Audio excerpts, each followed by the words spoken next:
గతంలో ఋషికొండపై ప్రకృతి రమణీయమైన గుట్టను తొలిచి అప్పటి ముఖ్యమంత్రి జగన్మోహన్ రెడ్డి గెస్ట్ హౌస్ ను నిర్మిస్తే నేడు పచ్చ మీడియాగా ముద్రపడిన ఈబీఎన్ ఆంధ్రజ్యోతి, టీవీ5, మహా టీవీలో ఆనాడు గొంతు చించుకుని ఆకాశం బద్దలయ్యేలా వార్తలు ప్రచురించాయి.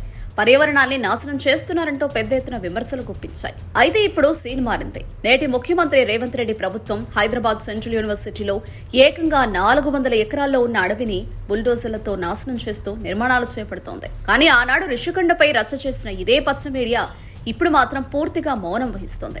కనీసం దీనిపై ఒక్క వార్త కూడా ప్రచురించకపోవడం గమనార్హం.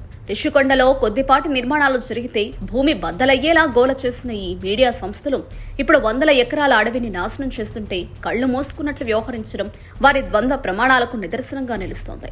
ఇంత జరుగుతున్న ప్రకృతిని ప్రేమించేవారో మేధావులు సైతం నోరు మెదపకపోవడంపై తీవ్ర విమర్శలు వ్యక్తమవుతున్నాయి. ఒకప్పుడు పర్యావరణం గురించి పెద్దగా మాట్లాడిన వారంతా ఇప్పుడు ఎందుకు మౌనంగా ఉన్నారనే ప్రశ్నలు వినిపిస్తున్నాయి.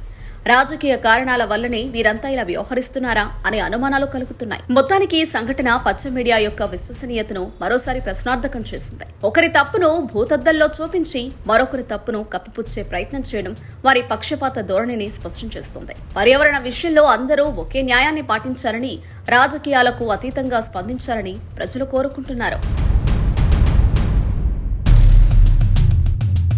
Subscribe to Social TV Telugu for more videos. Hit the bell icon for faster updates.